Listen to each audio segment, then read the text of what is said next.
What's up, everybody? Welcome back to another episode of Hops Geek News, your home for comic books, movies, TV shows. Typically, we feature a beer of the week. Today, we are back with a special creator spotlight as we have returning guest Ernie Altbacker and his artist for Area 51 Studios, Josh White, are here to talk to us about issue 2. The Kickstarter has launched. It is going until November 14th, so trust me, you're going to want to get in on this.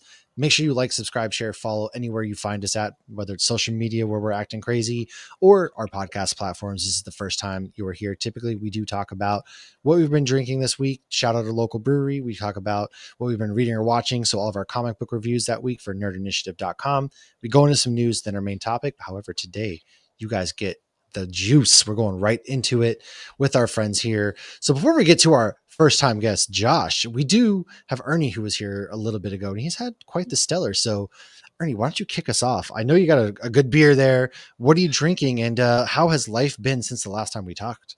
Oh, well, you know what? I planned to get a more microbrewery beer because I know your beer game is so strong. And I forgot, but I always have a couple. And so I just picked a mango cart. That's a good one, though. That's good. I like it. I like the mango wheat ale. It's refreshing.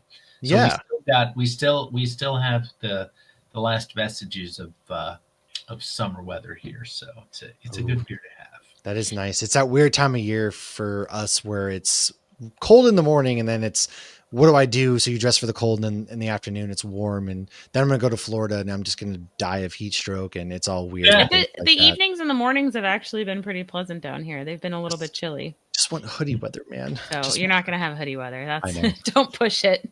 Yeah.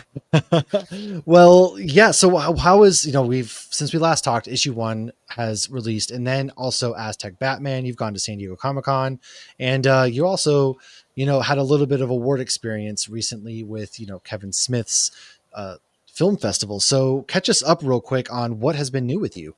Right. Okay. So yes, we San Diego Comic-Con was great. I was on a panel with Josh actually for our comic because we finished it, and they asked the attendees of that met at this kind of speed dating between writers and artists for the comic creator connection. If you get a book done, you can put it in, and if it's one of the better ones, they'll invite you on the panel. And we actually made the deadline, and our book got in there with 2 other teams, and we got on that panel. And then I followed that with the 30th anniversary? Yeah, 30th anniversary of Spider-Man 95, which was my first 30th anniversary. That was like last year. What are you talking about? Yeah, well, I don't know if it's 30 or 31 or if they're calling it Spider-Man 95 or 97 or 98. Oh my gosh. Oh. Right. But and then we had the biggie. We had the Aztec Batman panel. And it was kind of a first look for a lot of people after a long while they had announced this thing. And I've been to several panels because I've written some of these movies, but this one was different. This one got a standing ovation. And when we tried to leave, like the geek and nerds, who I proudly say I'm one of, they kind of surged forth. And then the security guards are like, whoa, what are you guys doing? You're usually so well behaved, right? And so that was great. And then a couple weeks after that, like a week after that, we found out that a low budget movie that I did in Hungary about 2 bumbling private detectives, it's called Dicks. Which is tough on the IMDb page. Kids, please don't Google it outright. Go to IMDb first. Yeah, don't Google it outright. Yeah, you got to get into the IMDb page. You're right. And that won at Kevin Smith's Film Fest Best Comedy Feature, which I thought was amazing. That's it's like a competitive film fest. Luckily, it's only the 4th year, but it's getting bigger and bigger, Yeah. So when that thing's got 20, 30 years under its belt, and we say, oh, I want You were one of the first. it's going to be like a lot different, though, right? It'll be a lot harder to get into. So great things, and then Josh and I knew that we were going to be doing issue number 2 after we did June. We did the campaign for 1, and then I was like, I don't think we can do it. Josh was like, come on, we can do it. Come on. You pansy. We can do it. Oh, okay. He has all this new space in his house now, as he has said. So you guys got issue 2 coming out. And now, before we do get to that, Josh, first of all, welcome to the show. The man behind the art that you get to see in this. We like to start off with, what is your origin story? Everybody has an origin story in this geek world. What got you started in the world of comics and artistry? Well, I mean, man, I've been watching pretty much all the, nerdy stuff. Grew up on Star Trek forever. Star Wars, just, grew up going to the comic shop. And at the time, like when I started getting into comics, Image just basically hit the shelves. Like they just broke away from Marvel, all the big guys. And so you've got Todd McFarlane putting Spawn out. So I remember buying Spawn #1. And then, you see it now at shows for like, $1,000. And you're like, do you still have issue 1? No idea where it is. Oh, no. So it's somewhere. I don't know where, but it's like, you're going to find it one day and you're just going to be it's going to be shining in gold. Oh, yeah, that thing is worked. He was a little kid. Yeah, oh, yeah, it is. That thing is totally. Oh, my gosh. So, and alternatively, I've kind of been drawing forever. And, I kind of ended up, diverging a bit when, I needed to actually get real work and make grown-up money.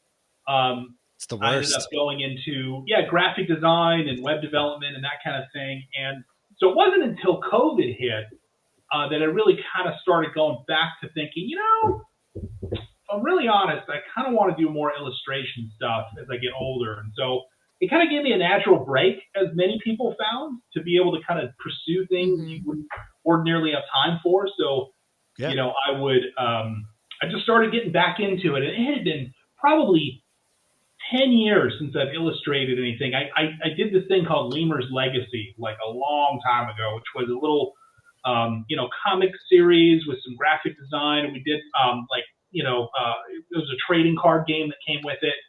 And I hadn't done anything for like 8 to 10 years. And then COVID hit and I started looking to get back into it. And I think it was it was 22, I think, that Ernie and I met, or 23. I don't remember if it was 2022 or 2023, but, I went with the intention of maybe finding some people that were kind of in the industry to ask about, starting to do some projects. And we ended up meeting at that networking event and kind of hitting it off from there. And that's kind of where we're at. So it was really kind of a funny serendipitous sort of, sequences of events there. So it was cool. Life finds a way, it brings it full circle. And for as annoying and rough as COVID was, it really seems like getting to do a lot of these interviews and things like that, and is just cool to see how it works for some folks like yourself. You got back into it, and now here you guys are, launching issue 2 of Area 51 Studios. So kind of like, what was it like dropping issue 1, and give us a little quick recap before we go into issue 2. And what has this world been like for both of you in the collaborative experience in the collaborative space? I'll start. I'll say Ernie and I, weirdly, neither of us are very cutthroat about vision, precious about things. Yeah, that's a good term. I'm trying to think, we're pretty, strangling our darlings is not, I don't think, there's not many hills we're willing to die on.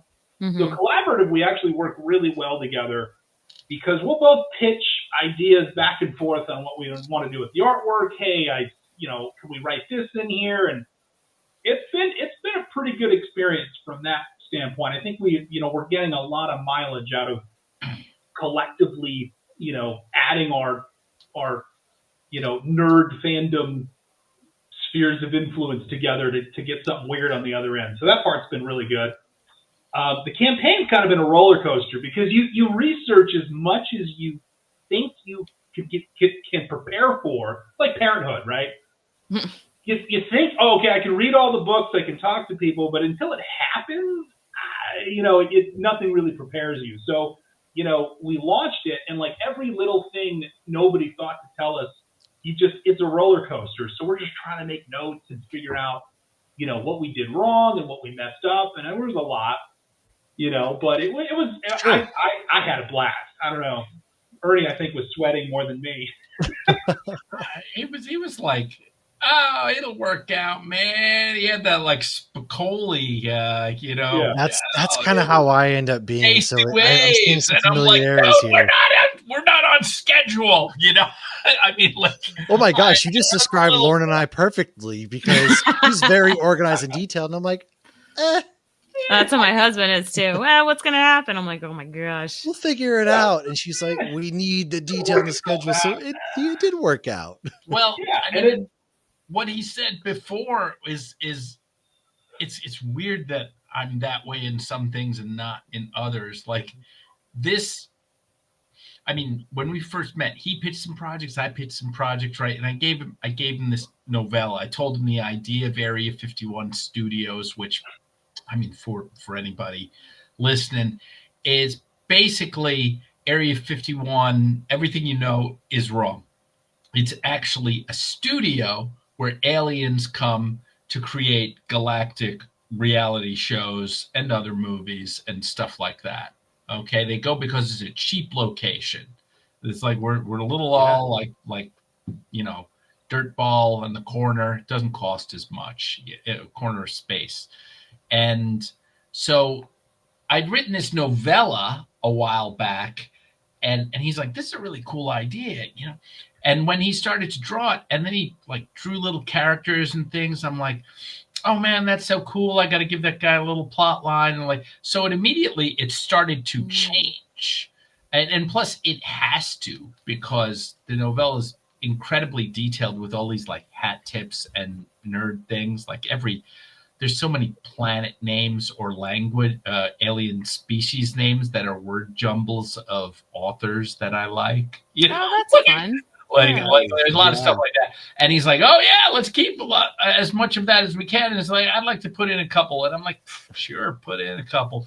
And he's like, how about we put in this guy? And I'm like, fine, because I want the novella to be different. That I'm one of those people where I'm like, oh, there's Star Wars. And like, oh, there's some other thing. There's like, there's the Splinter of the Mind's Eye, which may or may not be canon on it. Like, yeah, that's cool too. Like, I don't care. I just want more of it usually. Yeah. And then they finally got me at this advanced stage where I'm like, okay, now it's too much. but when I was little, I was just like, I will take everything. I like it, so give me more.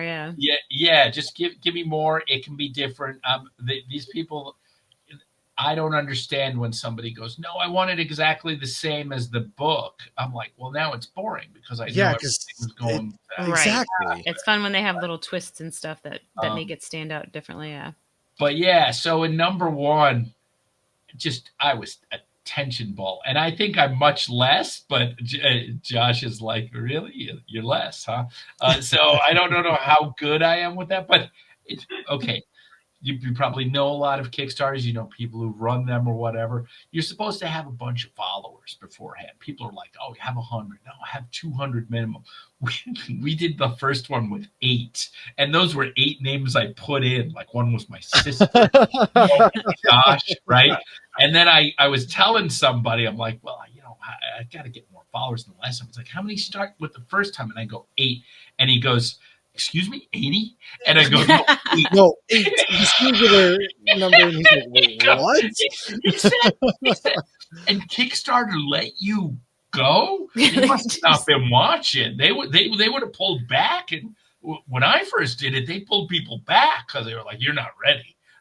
So Yeah. we just like went and They made trusted us to do it. yeah. So this time we're like, we're making different mistakes. We're like, Well, there's a it's draw what me it in. is. Yeah. There was a draw me in character, and we're like, maybe we'll get one. And we ended up having 4, and we were like, oh, we don't have the space to put it in. We're gonna have to repanel. Josh is like, Yeah. I was like, oh, right. So this time we go. Obviously, we got to do the draw me ins. Like somebody might want to redo it or a new person. Well, 3 people have taken us up on it during the 20% off sale. What we did not figure was once the 20% goes away, the category renews at regular price for 3 more. And we didn't want to do any more than 3. So now we're like, it could be 6. yeah. These are the best So do you stories. think you'll though. end up going past 3, or is that your plan to do 3? Well, we're kind of no. committed now. Yeah, no, we're committed. If somebody takes it, they're in. Like it's on there. You can't say no. Like Kickstarter's, it's like nope. It's out. They will come to your house and kick in the Yeah, door, but you have no choice. Well, the second it's interacted with or somebody buys it, you can't even modify the description because you're changing the conditions of the. Oh, you can't change a Oh, contract. yeah, without no, that changing makes the sense. It'll be like, consideration. oh, I can't go back and rephrase what you get. Like you're locked into whatever you launched with on that item if someone takes you up on it. So Interesting. That is, I guess I never thought about that. Like, oh, it's like you cannot alter the deal this time. There is no altering the deal. You're kind of stuck there. So that's got to be a lot of challenges. But what would you guys say has been probably the best challenge that you faced in terms of, oh, I'm glad we went through this and now we kind of know what we're doing in the future? the first one was so new where we were like, we didn't know when we'd get the comic back. We didn't know how it would come back from the printers. I mean, we had a good idea. We're getting recommendations and stuff, but until you have it in your hand, go, yeah, this is quality and it's good. We will be proud to hand this out. Yeah. I was kind of on the edge of my seat, Yeah. So now we got all that stuff down and we're trying new things, Yeah. That 20% off on all tiers for 2 days got a lot of activity. Nice. People love a good sale too. I mean, they lot just of see like that it could be, 20% off. So that was a really clever They idea. want to feel like they got a good deal. Yeah. Now with this being a comedy, how, did you guys, was your sense of humor, did you kind of right away kind of hit it off with the same kind of sense of humor? I think so. And oftentimes our calls, Ernie would pitch a phrase, and if we both laughed, it went in. That was it. Yeah. Nice. Okay. And so that was sort of our just beginning litmus test. And I feel like when we had reviews back from people, it paid off because most people were like, oh, wow, that, it was just filled with a lot of, inside humor, which was kind of what we were going for too. I mean, inside for nerdy people. Getting Yeah. the Oh yeah. Yeah. Oh, and also inside kind of behind the scenes Hollywood type things. So we're getting kudos on both of those. And if you're the type of person who goes to Comic-Con, you would probably like this. Yeah. Comic book. Was there, so one thing that we always love is Easter eggs. And now we get to kind of talk with you, Josh. Was there any Easter eggs for you that you slipped in there? Or was there anything where Ernie was absolutely like, this is not making it into the book for X amount of reasons? Or he's conversely, you have to put this in. And you were like, I don't know. Man, I don't remember on book 1. I've had a little bit more fun with book 2. Just stuff I'm working on incorporating just some weird stuff from old Star Trek episodes. where you have these just funny, like just the effects just make me laugh looking back at like how they put some of this stuff together. But I can't, I guess I kind of played, one of the things was, like in book one, I put a lot of stuff in the background, like just weird ideas, like, all right, so this alien is going to be like brushing the teeth of like a giant snake monster, and that's a reality show, to see if he gets crushed. And it was like, where the hell did you come up with that? And I'm like, I just feel like I'm throwing spaghetti on the walls and seeing like something's gonna stick. All right, perfect. What kind of weird stuff? Because I guess the challenge is like you're doing aliens, so and it's not like the market is not saturated with stuff right now. Like we've been talking sci-fi for decades. I mean, from the 70s forward. So how do you make stuff that hasn't been seen a million times? I feel like you guys figured it out. Yeah, I thought. Yeah, I was going to say this is really clever, actually. Well, and you're like, where did you come up with that idea? It's like some of the actual reality shows we have are absolutely absurd. So I love that you have the meta feel of calling out the industry. That whether you're in it or out of it, you're getting those jokes. We're getting that you're making fun of the industry, but it's also very clever. But I love all the Easter eggs too when we did the first one. So if you fell in love with the first one, I'm guessing people can expect that same kind of comedy and humor and whatnot from the second one. Oh yeah, we've amped it up. So it's there's even more better. of it. It's like I mean we kind of, even though we took twice as long to create number one as number two is more packed because all the character designs of the main characters are now done. And that was a lot of fiddling with Josh and, myself helping over his shoulder. I don't think it's quite right. What you doing there? He's like, stop. When Josh does have that little, for his laissez-faire, I was going to say lazy. I'm like, no, laissez-faire. Attitude. If I ever go like, so about this panel on page 4, 5th panel, and I don't even have to go like, he goes, oh yeah, I don't like it. It's ugly. You know what? I'm gonna redo it. I don't have to give it. You're like, wait, you don't want to hear anything else? He's like, no, I'm good. I just have to point his eye at it again because he draws so fast. He draws everything. It's only Josh. So it's not a penciler and an inker and a colorist and a flattener. I didn't even know that existed. Right? That was one of the things that I didn't want. It was scary to me to do a Kickstarter, but to do a comic in general is like, oh, I got to be like an administrator. I've got to hire 4 or 5 people. And it just seemed beyond me. And so when we were talking together in the Comic-Con, he was like, no, I do it all. And I was like, oh yeah. This is the guy. The one, the music plays, the light shines down. Like, there it is. He's like, oh yeah, he's got to say yes somehow.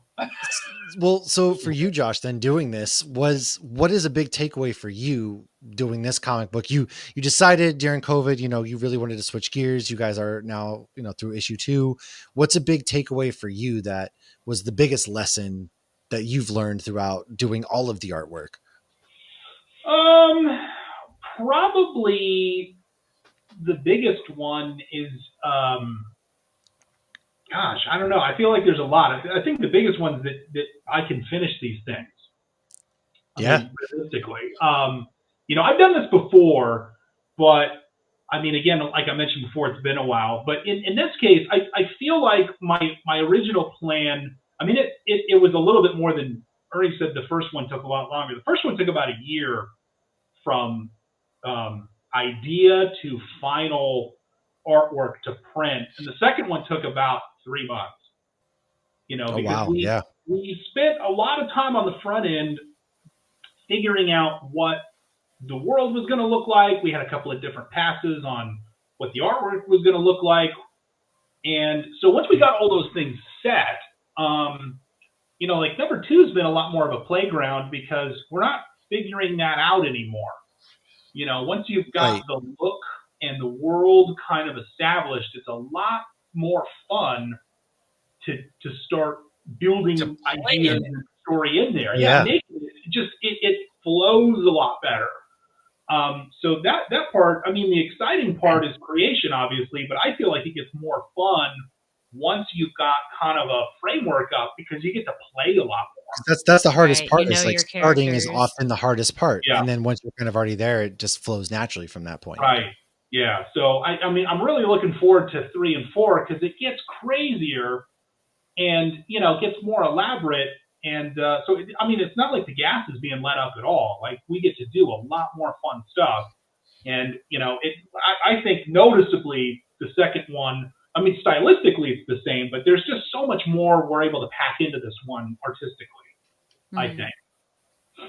Ooh, he's got a lot of, his art. I always wanted to, the first one, there's like kind of a format for comic books where they always go, you should have a splash panel on page 3, or if it's going to be double spread 2 and 3, right? So we had one, right? And the thing came out like, so do we only have one in issue number 1? I think we only have one. Yeah, there's one double spread. Yep. Right. And so I was like, well, those are his strengths and he wants to draw. And boy, we could use some prints, right? So maybe we can blow those up at some point. Oh, yeah. Like use it, right, as another category, which other people have been telling us, like, use his art. And like, we don't have enough of it, or no time, because he also wants to do one of the alternate covers, and I'm like, no, we have some money, let's hire other people for the alternate. He's like, no, I have this idea, and he did it, and he didn't tell me, and then he just showed me it. Yeah, we got on a call, and I was like, hey, dude, check this out. He did a Star Wars, he did a Star Wars thing. Cool. It's like, we would have sent you some pictures, or we can if you put the show together, like if you take time, or I don't know. Are we live? Is this going to be? No, it's not live. I can drop this on Friday and put it together tomorrow. So yeah, I absolutely can do that for sure. Well, Josh can send you some of the covers. We have. Oh yeah. I did get an artist, a fancy one that I'd met with a while back at a Comic-Con. His name is Livio Ramondelli. He does a lot of Transformers work for IDW and Star Wars covers. And he pitched the idea of doing, ZB in the Matrix on the roof, except he's on the phone giving script notes. So he's holding in his back, and the bullets start coming at him and stuff, right? And it turned out fantastic. And I was like, all right, we're just going with 2. And then he comes out and he's like, no, I did one. Now we got 3. You got to have 3. Come on. You should have been done with the pages. We're not on. He's like, where are we at with inside the book? He's like, don't worry, we got that. This was an idea I had to do. He has to go where the art calls him. Yeah. All right. So, so in this one, that the book's a little bit longer too. I think it's like 23 pages, but we have one double spread and a couple splash pages put in there, and they are amazing. They're beautiful. I don't know if they look better than the rest of the book, actually. The paneling, but I've got a pet peeve of when I get some of the Kickstarters that are actiony and they have very sparse dialogue, and I'm done in 5 minutes or 7 minutes with the comic. So mine's really chewy, and there's stuff going on in the background, and we have background dialogue stuff. See, I love stuff like that. Yeah, because it really keeps the pages. You're gonna miss something, right? But that forces you to appreciate the art and take the time. Because I feel like sometimes people are like, "Oh, my comic stack is so big, I just got to fly through these." It's like you forget. No, you're supposed to stop and look around and enjoy appreciate what's inside the pages, because the words and the art it's all very big, together. One big experience, and there's don't go too fast. Just enjoy it too, because plus the background, the background characters and what they're doing, and the aliens also reveals more of the world. And we still have to get just make our stables of aliens bigger, because we get to this place at the end of number 2, which is like a UN of aliens where we need a lot. Cool. So it's like, okay, we have a bunch of ones, like, no, he's putting them in, you know? Do you have all the characters on the wall with the names and the planets and all that to try to keep it all together? No, I wish we were that. It's just you're one of those that just keep it in the brain and you have it all up there. I have most of it up there, but yeah, no, there's other things where I'm like a dory fish now, and I'm like, what? Say that? I did. Yeah, well, I do it to Lauren all the time. I'll be like, who came up with this idea? And she goes, it was at one of our panels. And I was like, huh. And then he'll send me back, did you know this about this movie? And I'm like, yeah, that was in our panel too. Yeah, I was like, I'll send you the notes. Like, you guys feel free to edit around me drinking my beer. Hey, we have hops in our name. You are perfectly exactly. good. Yeah. We started as a beer show, raising money for breweries to pay their people during COVID. And then Lauren and I discovered a love for comic books, movies, and TV shows. So that's what it's here for. And we really appreciate you guys getting to share these stories and everything with us. Lauren, before we kind of find out what things they have coming up, is there any other questions that you wanted to touch on? So Aztec Batman came out this year, the animated movie about Aztec Batman. So I actually watched that, and this was very uniquely done because obviously it's characters, it's Batman characters, but we're going back centuries and we're getting a lot of Aztec culture and a lot of history in this. So I just wanted to add, because I want to keep this brief, a couple questions. What inspired you to write such a historical fiction kind of comic story with Batman and Joker and all these beloved DC characters? Well, they came to me, actually. My manager also produces films upon occasion, the management company. Like he was behind Book of Life. One of the clients at my company is Jorge Gutierrez. And so they produce stuff from time to time.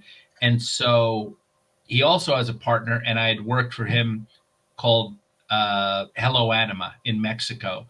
And they basically came together for an idea and said, hey, man, we would like to do Batman Ninja was a success. We'd like to do an Aztec-themed one, and we'll use the Mexican company in Mexico City to animate it, and let's go pitch it to Warner Brothers. And I'm like, I don't know about the culture. It's like, no, we got to doctor it and stuff. They're going to look through all the stuff. We need you to transport the Batman mythos.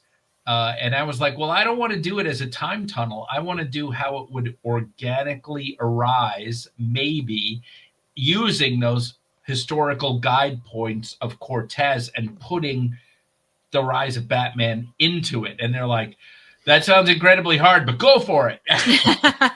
It's like, it's harder than it needs to be, but go for it. And I went for it, and Warner Brothers really liked it. Sorry, that was longer than that was. No, but you answered the next couple of my questions too, because I love the there was like so much historical accuracy in there too, and like I'm not super familiar with the culture, but how you said you had somebody with a doctorate on there, so I'm guessing that a lot of really the garb artist, and everything. The artist had all this stuff. If you look through it, there's no blue, because blue is only on Moctezuma. It's for the gods only.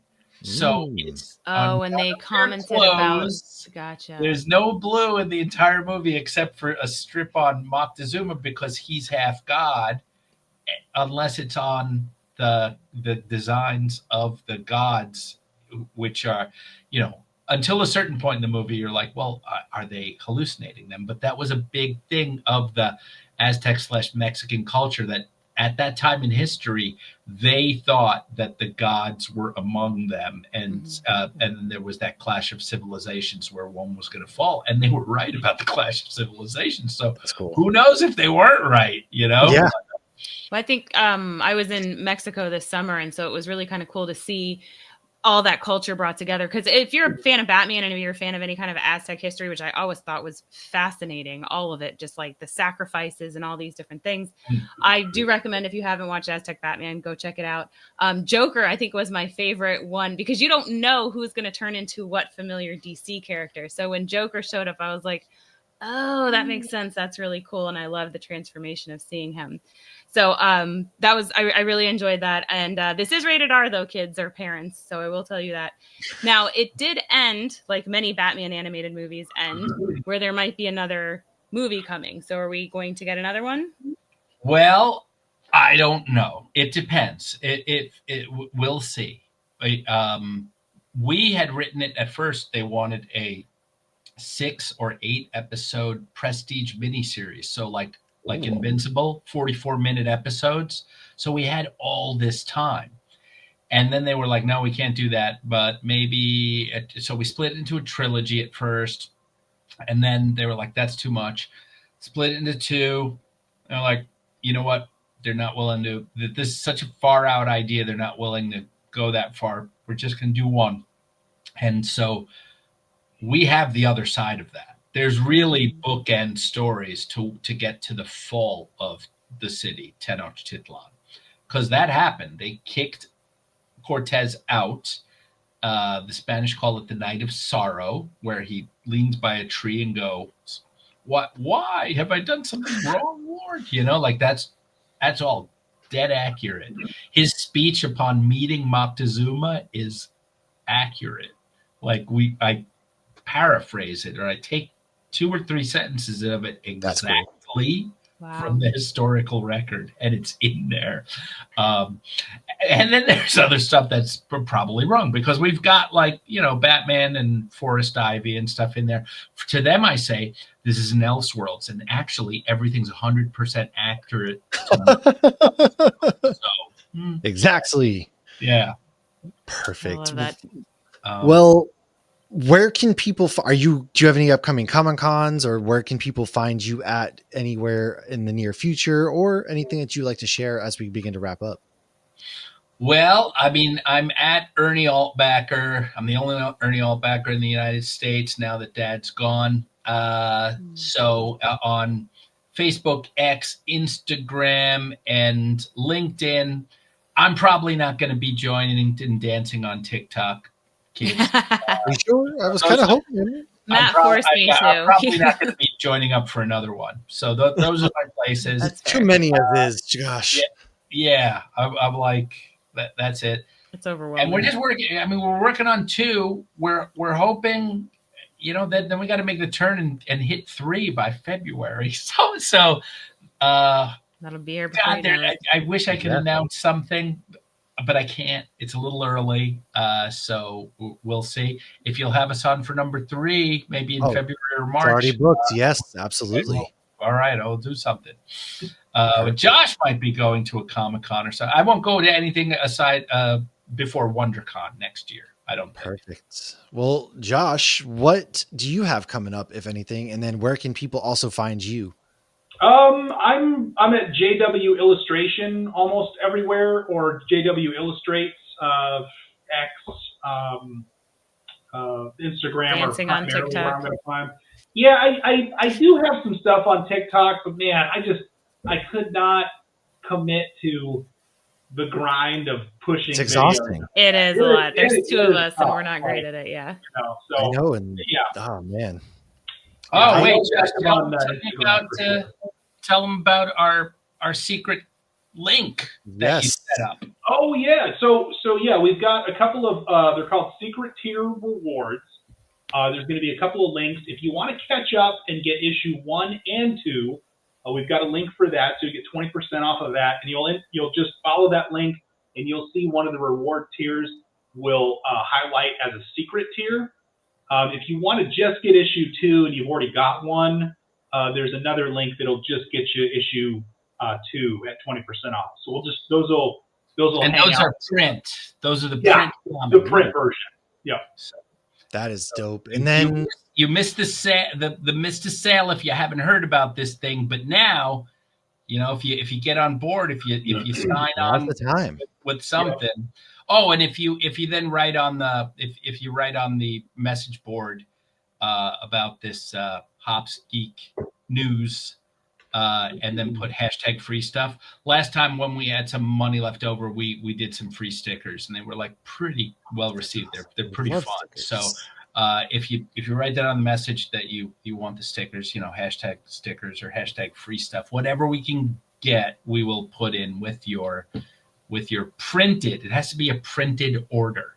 So even if you want something else, like a different combo of the variant covers or whatever, you can still get some free stuff because you're listening to Lauren and Nat. This is show notes. If you're like, what did he say? Hashtag what? Yeah, show notes, guys. It's all there. The links that you guys need are all in the show notes. Everything that you need to do. And gentlemen, it has been a pleasure, Ernie. It is always a great time getting to have you on, getting to have a beer and chat. Josh, thank you so much for taking time out. Can't wait to have you guys back, of course, and looking at issue 3 and seeing all the fun places that you guys are going to be taking us around the galaxy. Lauren, do you have any final thoughts? No, I think we summed them all up. Can't wait to talk issue 3 and read issue 2, and I'm very excited. And Ernie, you told me to read Duma Key by Stephen King, and I did, and it was fantastic. Wasn't it? I really, really liked it. It was one of my, I'm still new into Stephen King. I've probably read about 8 of his books now.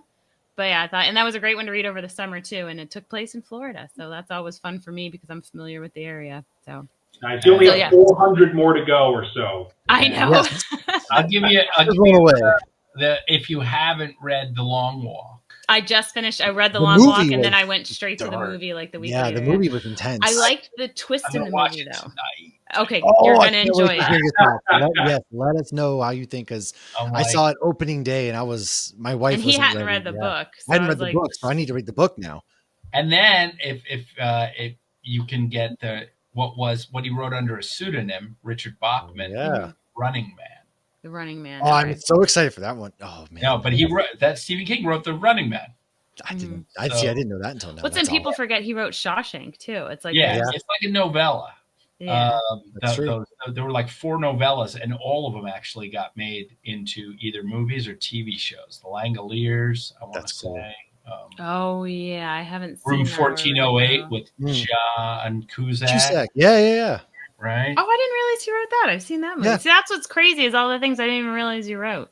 The Night Flyer with Miguel Ferreira is like, whoa. that was hard. Dead Zone. I read Dead Zone. I watched the one with Christopher Walken. I'm like, why did they cast him? That was an odd choice for the main character. But it was, but he was so good in it. That movie was so good with Martin Sheen. Yeah. He did play a good character for that role. Yeah, I thought he was great casting. Yeah, there's so much out there, Lauren. Jeez. Yeah, I know. I have so much to read, so little time. But yeah, I know. Thank you guys so much. But seriously, we really appreciate you guys. I can't wait to chat again as always. And then of course we always end with a nice book recommendation and what to watch and things too. So that's exciting. Come for the comic content. Stay for the book recommendations, guys. Oof, yeah. And we will see everybody here next time. Go check out Area 51 Studios Kickstarter now. Links are in the bios. Come on, get out there, do it. Support a couple of great guys and some indie comic books. That's what it's all about. Cheers, everybody.